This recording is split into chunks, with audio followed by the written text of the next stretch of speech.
ပတ်စံလေးနည်းနည်းရှိလာလို့လားမသိဘူးဗျာတိုက်နေကြဆက်ပြတော့လေရားသလိုခံစားရတယ်ဗျ3လီတာရှမ်ပူကလည်းလေ quality တိတ်မကောင်းတော့ဘူးလို့တွေးမိလာတယ်ဗျစားနေကြ200တောင်ဝက်သားတို့ကလည်းနန်းတယ်လို့ခံစားရတာပေါ့ဗျာဟိုလက်ရှိတွဲနေရီးစားတော့မှယုံစရာကြီးလို့တွေးမိလာတယ်ဗျအပေါ်သားတွေတုံးပြီးတော့ကိုယ့်ကိုရှက်မိလာတယ်ဗျတထေးတွေနဲ့ပဲရွေးပေါင်းတော့မယ်လို့ဆုံးဖြတ်ထားတာပေါ့ဗျာဖူးနေကြဖះတော့မှတကိုးတိတ်မကြည့်တော့ဘူးလို့တွေးမိလာတယ်ဗျနိုင်ငံခြားဖះတွေပဲဖူးတော့မယ်လို့ဆုံးဖြတ်လိုက်တာပေါ့ဗျာ900တဲ့နဲ့လေစုလီရောက်တော့အံ့ဩနေဗျညတော့ဆိုင်မထအောင်လဲရွေးရတာလဲဒုက္ခတစ်မျိုးပေါ့ဗျာရုပ်ရှင်ကိုလည်းအပေါ်တက်ကကြည့်ရမှာပိုပြီးကြည့်ကောင်းတယ်လို့တွေးမိလာတယ်ဗျလမ်းဘေးကအစားအစာတွေနှာခေါင်းရှုပ်လာတယ်ဗျဝေးရလဲရှောင်လာတယ်ဗျအရင်ကလူတွေကကိုယ်အရင်လိုဆက်ဆံလာပြီဆိုရင်မတက်မတာခံစားရတယ်ဗျကိုယ်တယူတည်နဲ့လေးလေးစားစားနဲ့ဆက်ဆံတင်တယ်လို့အဲ့လိုတွေးမိလာတာဗျတောင်းလူတွေကို comment တို့ reply တို့မပြန်ဖြစ်ဘူးဗျအနေသားတစ်ခုရှိတဲ့လူတွေကိုပဲအဖက်လုပ်ပြီးတော့ဆက်ဆံတော့မယ်လို့တွေးမိလာတော့ဗောဗျာကိုယ့်ရဲ့အကောင့်ကဘာအဆင့်မြေအကောင့်ဖြစ်ရမယ်လို့ဒီလိုမျိုးဆုံးဖြတ်ထားတယ်ဗျလူတွေရဲ့အနံ့ကနန်လာတယ်ဗျ brand ပစ္စည်းတွေရဲ့အစ်အရင်အတိုင်းကြီးရလေအရန်မှုေးလာတာဗောဗျာ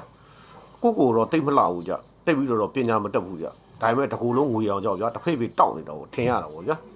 ကိုလာပြီးတော့အတက်မယ်ဆိုရင်လေအနောက်ကအဲ့မှာထရန်ကားတွေပါလာရင်လုံးဝလက်မခံဘူးဗျကိုအကောင့်ကလေခရိုနီတွေဆယ်လီတွေပဲပြည့်နေရမယ်လို့ခံယူထားတာဗောဗျာအဲ့လိုမျိုးကိုမမလေးဘယုတ်ဒုက္ခတွေလာမှန်းရင်လေတကိုမလေးမစားဆက်ဆံတယ်လို့အဲ့လိုထင်ပြီးတော့စိတ်ထက်မှာမတက်မတာဖြစ်မိတယ်ဗျမင်္ဂလာပါအကိုမင်္ဂလာပါညီလေးကြီးအရန်ချောတယ်နော်ညီမလေးလည်းအရန်ချောကျေးဇူးပါညီမကြီးညီမလေးလည်းအရန်ချောတယ်စသည်ဖြင့်အပေါ်ရန်နေပေါ့ဗျာအဲ့လိုမျိုးလေးတွေသဘောကျလာတယ်ဗျကိုယ့်ရဲ့ထိုက်တန်တဲ့ပတ်ဝန်းကျင်အစ်စ်ပေါ့ဗျာအသုံးဆောင်အစ်စ်တွေဗျာလက်တော့ဖို့အစ်စ်တွေပေါ့အခုမှရောက်လာတယ်ဆိုပြီးတော့ပြုံနေတာပေါ့ဗျာတကယ်လို့နှာစေးခေါင်းကိုက်ပြီးဖြစ်တယ်ဆိုရင်တော့အရင်လိုဒီကိုချင်းတောက်လို့မပြောက်တော့ဘူးဗျတောက်တော့ဘူးလို့လည်းဆုံးဖြတ်ထားတယ်ဗျ medical check သွားလို့ရတော့မယ်လို့တွေးမိလာတော့ဗောဗျာလူတွေကငါကြောင့်ငါလိုဘာကြောင့်ကျမ်းမာရေးဂရုမစိုက်တာလေလို့ဒီလိုလဲတွေးမိလာတယ်ဗျအဲ့တော့ medical check ကအဖြေလဲရတော့ဖတ်ကြည့်လိုက်တော့ဗျဘူဝင်မြင့်ယောဂါတဲ့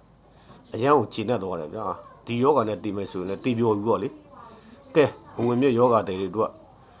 ခုလောက်ထွေရတော့ပြောပြလိုက်ပြီဗျာနော်